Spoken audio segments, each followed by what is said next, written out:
So I want to talk to you about something that I feel like it's a great place to start. And just so you know something about me, I'm never consider myself a very religious person. Religion is not something that I ever got into. Even growing up, going to church, mainly because of the fact that, I always looked at it as, well, what religion does Moses have? What religion does Abraham have? What religion does Jesus have? What religion do, all of these patriarchs of the Bible have? They just worshiped God. And that's all I've known. I haven't known anything else. So I haven't known like any religion. I know of religious ways. I know of religious doctrines. Some that are, true to what God says, and some that are false to what God says. But what I want to talk to you about, whether you're a religious person, whether you worship God or whether you don't worship God, regardless of what religion category you fall under, or what religion category you choose to fall under, I want to talk to you about giving thanks. I want to talk to you about where you start your day at, the best place to start your day at. And in doing this, you start to see things align properly. And I'm telling you this strictly from experience. It's like when I go about starting my day off and just going about my day can go any kind of way. When I reflect in the morning, as soon as I wake up, the fact that I woke up is the first thing I can give thanks for. The fact that, I'm alive is a unique thing. There's so many people, like the odds of you being here was like maybe 1,000,000,001. Like, people don't understand that. And the first person I heard say something along those lines was Warren Buffett. It's 1,000,000,001 odds for you to be here. Like, you don't have to actually be here, but you're here. So great. Give thanks that you're actually here. Some people might be depressed that they're here. But keep in mind that being here is not something that you have to be. So yeah, I definitely want to be thankful that I'm alive. First and foremost. And then I want to look at all of the things that I have. A lot of us, what we tend to do, we tend to look at the things that we want, the things that we desire, and focus on how to get those things, instead of first and foremost being thankful for the things that we have. Now, when I sit back and think about it, when I look at the things that I have, especially now, it's way more than the things that I've had in previous times. And so I feel like that's the case for a lot of us. I feel like a lot of us have goals that we want to hit in life. I feel like a lot of us have goals that we strive for, but we don't give thanks for how far we've actually came. If I was to look back on myself a year ago, or 2 years ago, or 3 years ago, I wasn't in the best of situations, but I was getting, my situations are getting better. Now, some of you might be in a position where the year previous was better. Maybe it was a better financial year. Maybe it was better for your relationships, personal and, family. Maybe it was better for, I don't know. But still, the things that you currently have, you don't have to have them. Like, just imagine if everything that you were desiring, you were chasing out of life, were things that, how can I put it?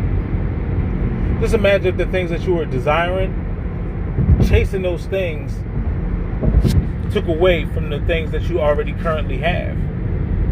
don't sit up here and chase something so much that you don't already look at how much you've accomplished, how far you've come. This is not to say that you shouldn't desire more.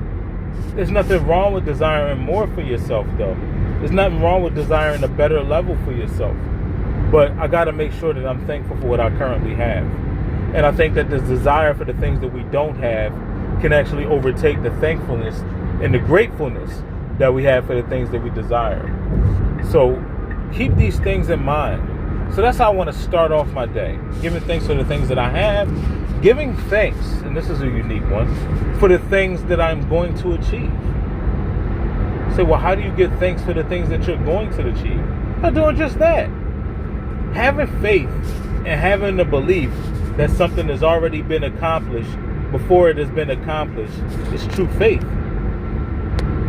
If you have any comments about that, make sure you bookmark the time, which is 5 minutes, 20 seconds, and, state your case. But if I'm thankful that I'm achieving my goals, well, then I'm already showing gratefulness for the things that I have not yet seen. But I'm showing that I have substance of the things hoped for and evidence of the things that are not seen. I got to make sure that whatever it is that I'm doing, I'm showing thankfulness, and I'm showing that I'm grateful for it. It's slightly off topic, but there's a lot of Christians out here that want to ask for forgiveness for their sins. And I've never fully understood that. It doesn't make much sense to me. Asking for forgiveness of your sins. You've already been forgiven of your sins. This is something that I've asked God for clarification of when I was younger, because I did not have an older person to properly explain it to me. So I asked that God explain it to me, and over the years that He has. And what it comes down to is you don't ask for forgiveness. If I ask for forgiveness of my sins, I'm already implying that I don't have forgiveness for it. I'm already implying that I don't believe that I'm forgiven. When we are instructed to be not afraid, to only believe, right? So if this be the case, and if these things be true, why am I asking for forgiveness of my sins? It don't make any sense to ask for forgiveness. What makes sense is to give thanks that I am forgiven of my sins. This is not to say that you're not going to miss the mark, because that's what sinning is. I was listening to Myron Golden explain the differences between sin, iniquity, transgressions. And if you should go to his page and you should look at it. It's actually very, very good. I don't know which one it is, but wickedness, sinning, transgression, and iniquity. Like, those are all different things. But people all lump all into the same category. So listen to his explanation on his page. Is a really good person to listen to, Myron Golden. But beyond that, I would say, as far as sin, what that is, it's an archery term. It means miss the mark. And what it is if you have a target that you're trying to hit. I used to have this video game that was an archery game, and then anytime I did not hit the target, it would literally say sin, and I'm like, why is it saying that I sinned? I didn't understand it. And then years later, I'm listening to another reverend, Dr. Frederick J. Eicherencoder II, and I'm listening to him, explain what that meant, and then it all clicked. It all made sense. So I'm not asking for forgiveness of my sins. What I'm doing is I'm giving thanks that I am forgiven for my sins. In doing that, I believe that I am forgiven. And like I said, I know it's slightly off topic, but it all ties into, giving thanks and being grateful, right? So if I'm going to start off my day being thankful for the things that I have, well, I should at least start off my day giving thanks that I am forgiven of my sins. This is not to say that I don't want to go out and shoot a person or do wrong to an individual, or even attempt to do wrong to an individual.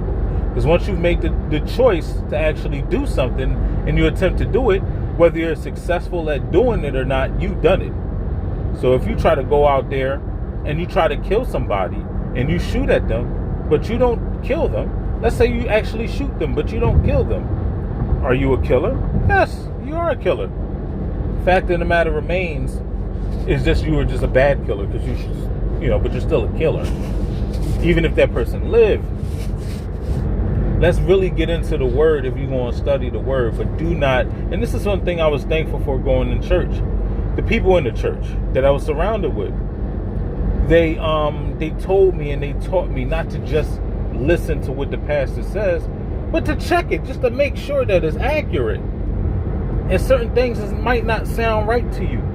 So if I'm telling you something, don't just naturally just assume that it to be truth. Like look it up. Challenge me on it. One big common misconception about me, which it doesn't bother me anymore. At one point in time, it bothered me, is that people tend to think that I think that I know everything. When that has nothing to do with it. What it comes down to is I like to get to the bottom of things. Whether I'm good, bad, or indifferent, right, wrong, or not, it doesn't matter. I want to get to the actual truth of the matter, not the fact, but the truth. Because facts can be negative. Facts can be untrue about a situation. Facts are more temporary. Truth is more is. Truth is. And so I want to get to the truth of the matter. There's so many people out here in this day and age that are so focused on trying to be right about things. And instead of just trying to be right, or what's even worse, trying to present a certain narrative that makes you look right, knowing that you're wrong, working iniquity, then just get to the truth. What did Jack say? You can't handle the truth. That's just what it comes down to. And one thing about me, I don't like hearing necessarily the truth about a situation or even a person. If someone, if I find out that a person is really this when they show me something different, that kind of bothers me. But at the end of the day, it's the truth. When you're in a relationship with someone and you're denying in your own head the truth which is in front of you, but then all of a sudden you're smacked with the truth because you come across with it with your own eyes. Well, you were the one that was denying the truth at that point in time. You were the one that was sitting up there pretending that these things weren't happening. It happens a lot, not just with women, but I noticed that it happened a lot with women in relationships, whereas they know that their man is with other women, but being as though they don't see it, it doesn't affect them the same way than if they actually see it. But they know deep down that their man is with this woman or that woman or another woman. And, they try to find some being content with it, just so long as they don't look crazy, so to speak. Just so long as you don't make her look crazy. Well, how do you make a woman look crazy? You let her find out in front of everybody that she's been cheated on. Or you make that one of her girlfriends have to come back to her and tell her, look, you was cheating on her. That's how you make your girl look crazy. You don't make your girl look crazy out here. If you're out here doing dirt, don't make her look crazy. But truthfully, you shouldn't be out here doing dirt. You should be able to be truthful or factual. But women have come to accept it. And there's been some men that's come to accept that from some women. Out of being the sons of mothers, of single mothers, who've accepted that. Isn't that crazy? That's why those grown men now became that, because they were the sons of single mothers that accepted their significant other cheating and just turned a blind eye to it, so to speak. So that's a common misconception about me. No, I want to get to the truth of the matter. So I want to find out exactly what it is. So I never just listened in church and just assumed it to be true. I always checked up on it. And not always, but after I was told that this is what I need to be doing, this is what I started doing. And I feel like you should start doing that too. I feel like if you start doing that, you start, wait a minute, hold up, Pastor said this, but this is what's going on with this. Pastor just took a single verse to fit his narrative instead of finding how the verse is actually complete within the word. Stop trying to change narratives. Just find out what the truth is. If the truth is something that you don't quite like, so what? No one cares. Work harder. Keep going. Keep doing good. Keep progressing. Find a way to do better. Find a way to live better. Find a way to act and or react better or respond better. Life is 10% what happens to you, 90% how you respond. I feel like that's really important. And how I respond by waking up in the beginning of my day is doing it. Now, we're humans, right? And so when I was in sales, we had this saying, which was, simply when you start, like, have a great attitude. Later on, in one of the steps, it was called the 8 steps to success, is maintain a positive attitude. You have to start your day off with a positive attitude, but you have to maintain it. What does maintain mean? That means that it has to be like a vehicle. You have to maintain your vehicle. Make sure it's being upkept. Make sure you're getting oil changes regularly. Make sure that your engine doesn't siege, like what happened to one of my old vehicles. If I'm not maintaining my attitude, then these things that happen. Your engine, your body can siege.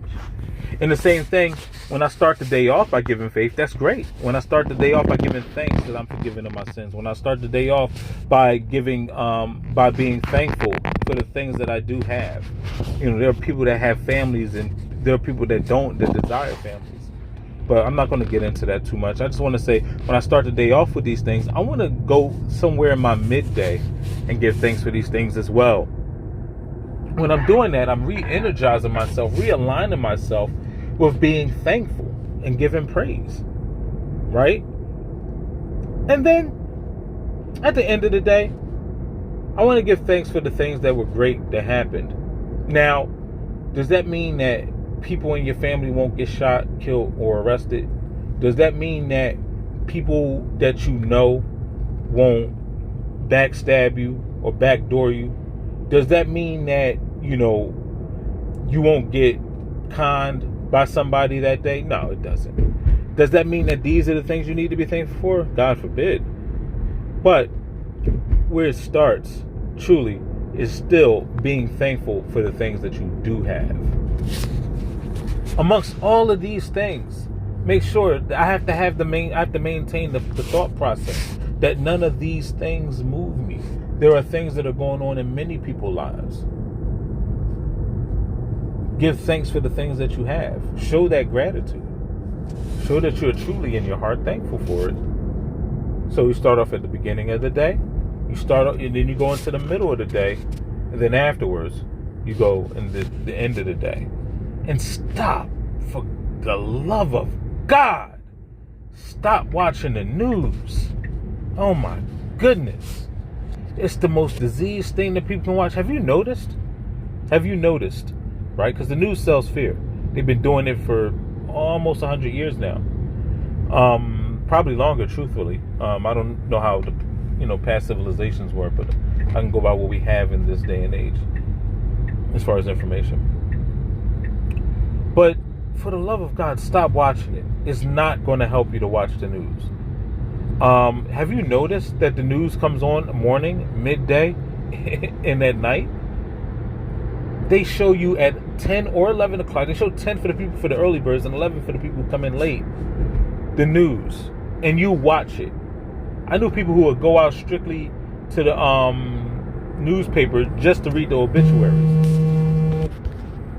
Like, that's their sole reason for going there, is to read the obituaries. There's no other reason. You can sit back and think about it and be like, wait a minute, this is your job? This is what you're going for? This is what you're doing with your life? Man, that's wild. That is wild. What does all this mean?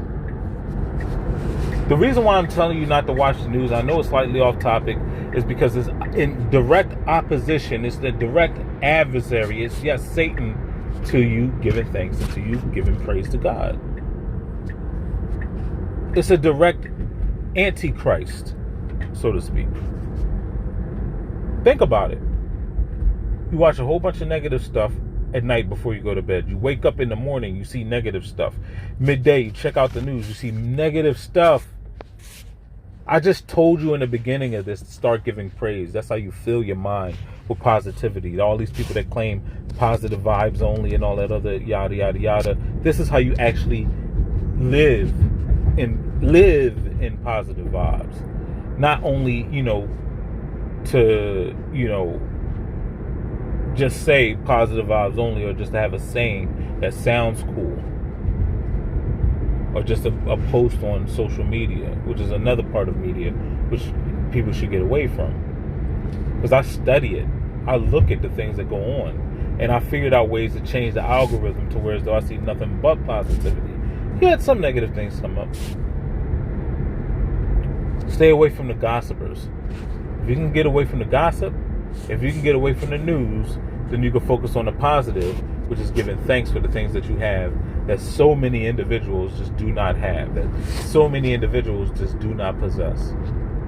Look at your situation. Look at how far you came. Start giving thanks. Matter of fact, at the same time that the news comes on, don't watch it. Give thanks at those times. If you feel the urge to find out what's going on in your neighborhood, talk to the neighbors, but be careful how you do so. Where do you think the news gets their information from? Anyway, like I said, I'm not a minister, or I haven't gone to seminary or cemetery school or any of that stuff. I'm just somebody that feels the need to help out people with the things that I've needed help with the things that have affected me negatively, and with the things that I can, in showing people the way that I have gotten out of the negative situations that I've been in. And this is how. It takes practice, but then you got to practice the practice. You can't just do it once or twice. This is not something that you just do once and say, oh, it didn't work. This is something that you have to feed. And just like working out, and it's a regimen. I got to sit up here and do this and practice doing it. It's not to say you won't skip some days. It's not to say that it's a horrible thing if you do skip a day. But I want to make sure I'm doing everything I can to get myself into a routine. If I can find a loved one, somebody that's close by, that can be of a support, sort of, a sort of anchor, a sort of individual that can hold me accountable. That's what it is. Someone that can hold me accountable for doing this. Did you give thanks today? Did you give thanks in the afternoon? And just be honest with yourself if you're not going to be honest with them, but try to be honest with them as well, because y'all owe it to each other. Find a partner that you can do it, so that the word can be established at least in 2 or 3. And then when you do these things, I can promise you, are you giving thanks for this? Are you giving thanks for that? And then sometimes the person that's holding you accountable, you don't even have to tell them or ask them to be an accountability partner. What a good way of doing it is just telling them that you do it. Oh, I woke up this morning and I did this. Oh, they were like, great. And anybody think, oh, why is this person telling me that? And every time you talk to them, well, how's your day going? Oh, I woke up this morning and I gave praise to God. I did this and I did that. And then every time they hear you, they're going to expect you to say that. And if the event that you don't say that, they're going to say, well, did you praise God today? Like, they'll naturally hold you accountable for it. That's just the way that it works. So you don't say, hey, could you be my accountability partner to do, like, no, forget all that. I do have a problem cussing sometimes, so you're going to have to check me on that. But forget all that. Like, you could do it that way if you want to, if it works out for you. But I feel like a more natural way of doing it is strictly just saying simply, hey, this is what I did today. Oh, how's your day going? Oh, I just gave praise today. I just gave thanks for the things that I had today. And it could be something as simple as that. And then, every time they see you, they start doing that. And then it can naturally encourage them to do it. Because naturally what they're going to notice is, man, this person is feeling better. This person is looking better. This person is glowing in a different type of way. And then when they see that, it'll do that. How I discovered this is when I would just tell people, like family members and friends, that, because, as men, we competitive, right? So I would talk to some of my peoples and be like, yo, like, I went to the gym this morning. I had the smoothie, yada, yada, yada. I ate this, I ate that. You know what I mean? This is healthy for you, yada, yada, yada. And naturally, they started, being as though, the people that are close to me are competitive. They naturally came back to me and was like, yeah, I went to the gym too. And yeah, I need to start doing that. Or yeah, I did this. Or yeah, I did that. And then naturally just started to happen. Now, if you have people that you have to purposely say, listen, I want you to hold me accountable for it, do it. If you want to do it the other way, do it. But regardless of anything, do it. But that's all I wanted to say. Like I said, I don't claim to be a pastor or religion, but I do pray or a religious person, but I do pray that these words bless, heal, inspire, elevate, and dignify the minds and hearts of men and women. And I thank you for listening. If you have any other questions, concerns, funny stories, anything you'd like to add, feel free to add them. If you have any if you dislike, make sure you write dislike in the comments, because for some reason with YouTube, what they do is they show the number of people who like the post, but they don't show the number of people who dislike, which I think is inaccurate. I think it gives a false perception as to the actual truth of that video. So I want people to write dislike in the comments if you dislike, and you can write why you dislike. That's perfectly fine. But I want to make sure that you do these things. And if there's anything else that you want to add, any other questions, concerns, funny stories, feel free to put it in there. May you guys have a good evening, good morning, and a good afternoon.